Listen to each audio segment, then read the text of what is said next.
August 20 something. I'm not sure what day it is. Came out to a great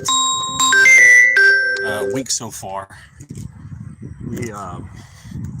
We started off pretty good yesterday, and we're hoping that we can keep it on track this week. Just due to the fact that business has been a bit sluggish for everyone in this industry.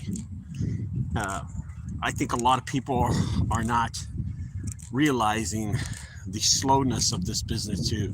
Right now, you better start saving money. So the topic of this video is paying off your equipment, right? Paying off your equipment makes you profit. I'm gonna give you two scenarios really quick. I've done one lap already, guys. I already did a lap. So I'm only gonna do one more lap this morning. So here's what's going on. I had a phone call from a local junk removal business about maybe 6 months ago. He said, Ricardo, man, I took your advice and I took back the trailer that I was financing. And I was like, okay, yeah, that's great. I said, so what's going on? He said, well, I took back the truck that I was financing, and what's wrong with my video? What the hell? It's really shitty. Let me fix this. Hello? Okay, there it is. All right, there we go. We're back. That was weird. So he told me he wanted to thank me because I suggested that he take back the trailer, the dump trailer that he was financing. And then he called me back about 3 months later. He goes, Ricardo, the best decision I ever made was taking back that dump trailer that you told me I was financing. I returned it. If I get a repo, I don't care. But I will tell you something. I borrowed a 12-foot trailer from a friend of mine, and I've been using his 12-foot trailer, and I'm telling you, we're making money now. And I was like, okay, that's awesome. He said, I've taken your advice, and it's worked out for me. Now, I don't have to worry about these payments and then worry about insurance on my dump trailer because they required me to have insurance on this dump trailer. And I'm like, okay, I understand that too. So eventually this guy, here's what happened. This guy was paying about $500 on his dump trailer because he was paying it off in 2 years. He's paying $500 on his dump trailer, and then he was paying insurance of $125 on that same dump trailer. So he was spending about $650 every month just on that one dump trailer. And it was honestly affecting his finances because every job that he was going to, he just didn't seem like he was winning, right? Every job he was doing. He just didn't seem like he was making the money that he should have made. And I told him, bro, listen, if you're not making money, why do you go finance a dump trailer? Don't go finance a dump trailer. You need to work slowly into this business. Don't you have a friend or don't you know somebody that has a trailer? Just borrow the trailer and see how it is. And that's exactly what he did. His friend's using it, and then just recently $1,500 for the trailer, and now he owns his friend's trailer. So it worked out pretty good for him. It worked out pretty good for him. And see, that's what I'm talking about.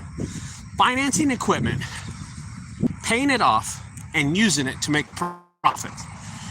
And a lot of people don't do that. A lot of people do not believe in that. A lot of people believe in this. It's called like the Hertz Way, right? Like Hertz, the car dealerships, the car rental, what they do is they wait until a vehicle is in service and that vehicle gets rented out by hundreds of families to go on vacation. And then about 70,000 miles, they sell that vehicle. And then they go finance another vehicle. Now, is there profit to be made doing a business like, yeah, when you're Hertz and it's a big business like that, yeah, you can easily do that. You can easily do it. But in junk removal, that doesn't work like that because our margins are not as big as Hertz.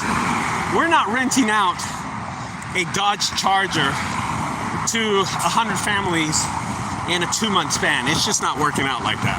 It just doesn't work out like that, okay?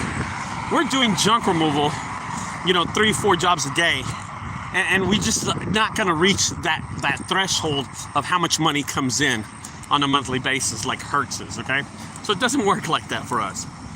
So this leads me to the conversation I had last night with a gentleman. And we were talking, he owns 2 trucks. He owns 2 trailers, okay? He pulls a Ford F-150 and a 1500 Chevrolet. So he has 2 trucks, a Ford F-150, a Chevrolet 1500. And he pulls dump trucks with them both, 12-yard dump trucks, okay? 12-yard dump trucks. And that's what he does 6 days a week. He does not work on Sundays because he's a big church guy. And then he told me this as we're talking. He said, all right, Ricardo, I wanted to call you. Thank you for your advice. Where we're moving forward, we're going to expand the business. I said, oh, that's awesome. We're getting another truck. I said, oh, okay. I said, do you have a driver? Oh, no. We're going to use the same driver. It's just me and my buddy, you know, my buddy that started with me. And I'm like, okay, so you'll have 2 trucks, right? He goes, yes, we just finished paying off the Chevrolet 1500, but now we're going to go get another truck. And I was like, well, what's wrong with the Chevrolet 1500? He said, it's just getting a bit older. It hasn't given me a lot of trouble, but I could tell that in this year it's going to give me trouble, so we're going to go buy another one. I was like, whoa, pump your brakes, brother. Let's talk about this. How much were you making payments on that Chevrolet? He said $900. God, these trucks are getting ridiculously expensive. So this guy who has a business has 2 trucks, a Ford F-150 that he's still paying on, and a Chevrolet 1500 that just got paid last month in July. He just got paid. Now, he called me for advice about what kind of truck he should get. Because the Chevrolet is a good truck, but he wants to know if he should go get an F-150, an F-250, or get a Chevrolet 2500. And I said, whoa, slow down, brother. What's wrong with your Chevrolet 1500? The one that you just finished paying off. He goes, well, it's getting a bit older.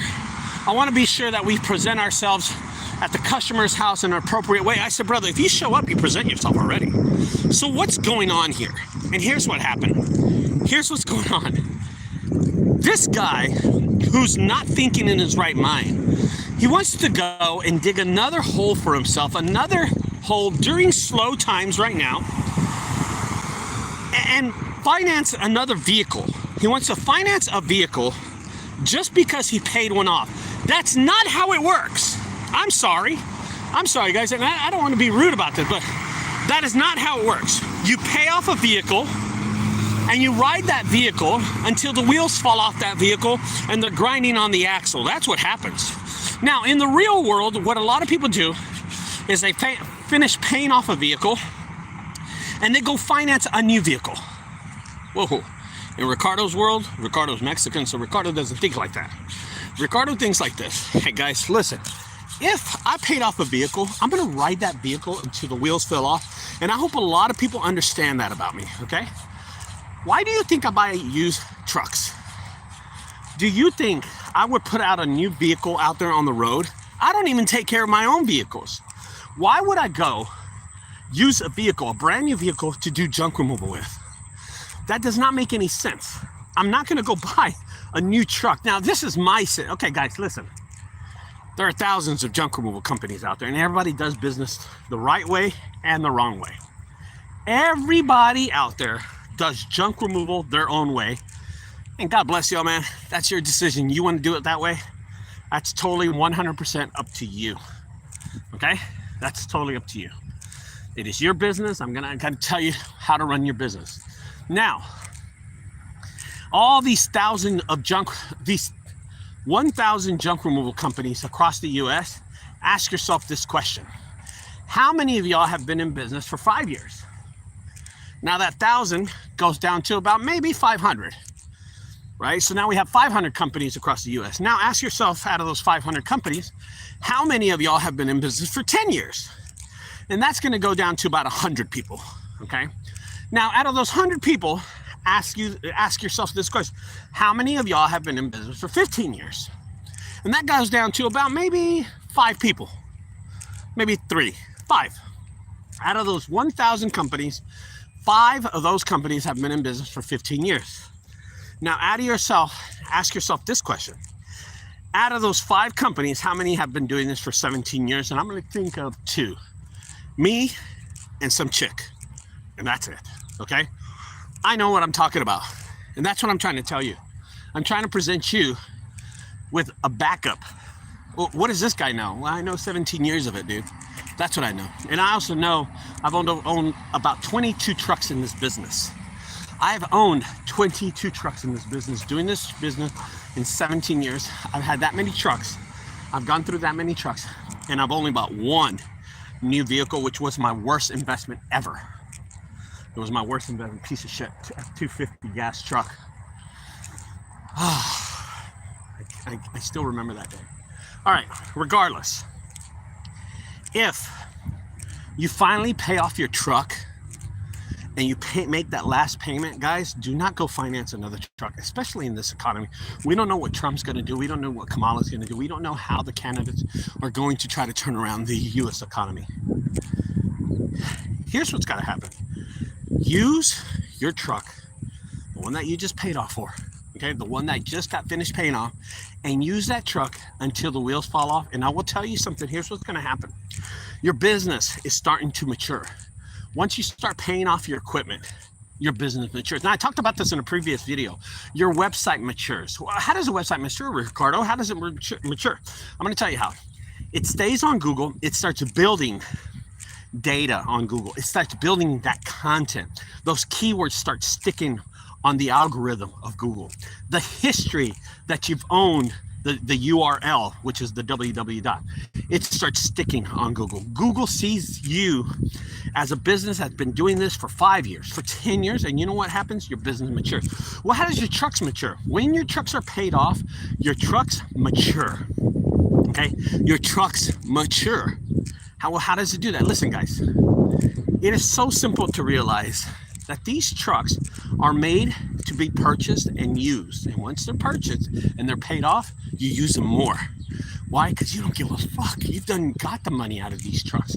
And there are plenty of trucks out there that I bought in the past, and I'm grinding those to, like, bro, I've used the hell out of these trucks.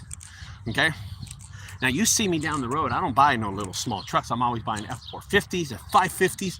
I don't buy a little sissy truck. I buy the big boys. I know a lot of companies out there buying F250s, F150s, and going, hey, we've reached the pinnacle of our junk removal business. Hey, all right, that's up to you. Like I said, guys, I only do these videos giving advice. The guy I was talking to, now let's go back to the guy that was talking to me. He said, Ricardo, I just finished paying off my Chevrolet 1500 last month.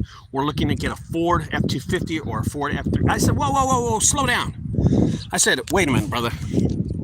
How much money do you make profit every month? And he goes, well, Ricardo, we're easily making $25,000 to $30,000 a month in this slow economy. I said, okay, that's good. That's great. That is awesome. He's making that much money. I said, cool. I said, how much profit did you make last month? And he goes, last month let me look at my paperwork. And I can see him. He's rattling his paperwork. And he goes, okay, last month we made $15,200. And how about the previous month? He goes, the previous month we made $8,900 profit. I said, that is pretty good. I said, so you made 15 and then you made 8. And he goes, yeah. And I said, okay, cool. So right now, if I ask you, you have $23,000 in the bank. Because 15 plus 8, 15, 16, 17, 18, 19, 20, 21, 22, 23. That means you have $23,000 in the bank. And you must have money for March, April, May, and all those other months too in there. And he said, this is what he told me. He goes, no, I don't. I said, wait a minute. You don't have $23,000 in the bank? He goes, no, we don't.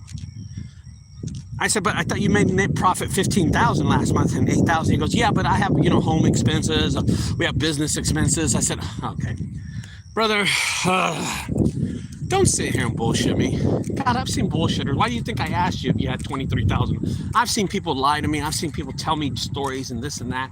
Listen, excuse me, guys. If you're making profit, that means you're putting that money to the side. It's a nest egg. You're saving it for, I don't know, for building a haunted house. I don't know what you're saving it for, but you're saving that money. If you say you made $15,000 profit in June and another $8,000 in July, then you have to show up with $23,000. I asked the guy how much money he had. He said he had $6,200 in the bank. He's been doing this for 4 years.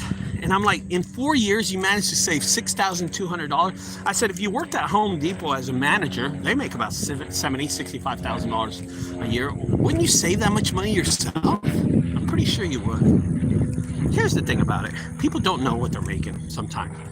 Now, what he wants to do is to go get the Chevrolet 1500, keep the Chevrolet 1500, park it, let the truck sit for 6 months to a year on his lot or wherever the U-Haul facility that he's renting out. He wants to let the vehicle sit there, while he goes and buys another truck, a bigger truck, a Ford F-250, something bigger. And I'm just thinking in my head, no. Here's what you want to do. I told him yesterday. I said, Kevin, here's what you want to do. You want to use the Chevrolet 1500 until the wheels fall off that vehicle. Use that truck as much as you can, and you will see more profit. And that's your business maturing. Here's what happens. I talked to y'all earlier about how much he was paying in insurance and how much he was paying in the truck payment. He got $900 truck payment on that, and then he has an insurance because he's got 2 trucks. So, and then he's got commercial insurance to make things work. So it's going to be over $1,000. I'm just going to assume, for sake of this video, that it's $1,000. Okay. I want you to imagine this. I told him this. I said, Kevin, I want you to imagine this. Use your truck. How long do you think? I told him, how long do you think your truck will last for? And he said, oh, it's good for another year and a half. It'll start giving us problems. Okay, so that's 18 months. So 1 year has 12 months. Half of a year has 6 months. I said, for a year and a half, 18 months, you save $1,000 each month. And he goes, yeah. And I go, that means in a year and a half, you're going to have $18,000 in the bank. And he goes, yeah. I said, so that means last month when you made $23,000, I'm sorry, last month when you made $15,000 and the month before when you made $8,000, so you're $23,000, you did $18,000 profit by not spending that money. You kept that money in the bank and your business grew because you don't have those expenses. This unicorn of $23,000, the 15 and the 8 that he made the last 2 months, is not there. I said, Kevin, I'm going to be honest with you. You told me you made 15. You told me you made 8, but you only have $6,200 in a month. So that means you didn't work January, February, March, and April? You only June and July? He goes, no, the business. I said, where does it go? Well, I got expenses, I got this, I got that. And I said, dude, that doesn't work like that. It doesn't work like that. You gotta separate all that stuff. You gotta separate all that stuff. You need to know that your business. I said, listen, guys, if I ran a business for 4 years and I was showing $6,200, I'm gonna have to change some stuff on my business. I'm gonna have to do business differently. I was telling Kevin yesterday, I said, Kevin, you need to do something in your business that's different. But right now, financing a new vehicle, an F-250, that's going to run you $1,200 a month, just the vehicle in itself. Another $1,500 in insurance, commercial. I have no idea. So he's going to spend $1,500 a month on a vehicle, which is ridiculous, which is over $23,000 in a year and a half. Anyway, I told Kevin, here's what I want you to do. Here's your plan. And this is what we do. Don't buy a new vehicle right now. Use your Chevrolet 1500. I think he gets excited. I think the idea of having a new vehicle makes him get all excited and giddy and all that stuff, where he's like, oh, I got to get a new vehicle. I need it for my new business. My business is growing and expanding. No, your business is going to dig another hole for all it's going to do. You're not growing your business, bro. A new vehicle does not show that you're growing a business. Adding a vehicle to your fleet with another employee, maybe. I bought an F550 about 6 months ago. I bought a F550. It cost me close to $4,000 at the auction. And I need this vehicle. I just bought it for the hell of it. And I sold that vehicle to Junk Guys San Antonio. And he's using that vehicle every day right now. Because he needed a vehicle. He needed it. And I helped him out by giving it to him. He said it was the best investment ever. He said an F5, this is what he told me. He said, Ricardo, I was using an F250, but this F550 changed the whole landscape of my business. It's such a powerful truck. You could put so much stuff in it, and I put walls on it, and now I'm doing junk removal just with the truck, and that's what it does. But regardless, this was about my F550. This is about owning a vehicle, paying off the vehicle, and letting the vehicle profit for you. That's what it's about. And that's what Kevin was not doing. Kevin wanted to dig another hole for himself, another financing hole, and let this financing of another vehicle dig another hole for his business. His $23,000 that he was making. Whatever, man. Whatever. Anyway, guys, I'm here at the gym. Check it out. I'm at the gym. I'm going to go in, get a good workout. I just wanted to tell you how people think sometimes in business, guys. Give you that idea. Some people are just lost in this business. I don't know what their deal is. I don't know what's going on, man. Paying for another vehicle. That's crazy. So I'm going to try to get in the shade right here, and hopefully the sun doesn't come over that building yet. I'm going to go in and do a good 40-minute workout. I took my pills this morning, so I'm excited about it. All right, guys, I'll talk to y'all later. Thanks for staying tuned. I get in these phone calls periodically with customers, with junk removal companies, talking about business, and, you know, it's always a story. It's always a story. I'll talk to y'all later, guys, okay? Don't forget to subscribe to my channel. I appreciate everybody who views these channels in the morning. They're really, really popular. My coffee, look at it. God, I gotta go to the restroom. Now that I drank coffee this morning, I gotta go to the restroom. I got, let me tell you what I have on the schedule. I have 3 jobs on the schedule. Really slow day, really slow. I have a feeling that one of them's going to cancel. So I've only got 2 jobs on the calendar. It sucks. I'm dreading it. Yeah, I'm dreading this. But I got to do these jobs. Okay, I'll talk to you later, guys. Thank you. Stay tuned. Bye-bye, guys. See you tomorrow morning.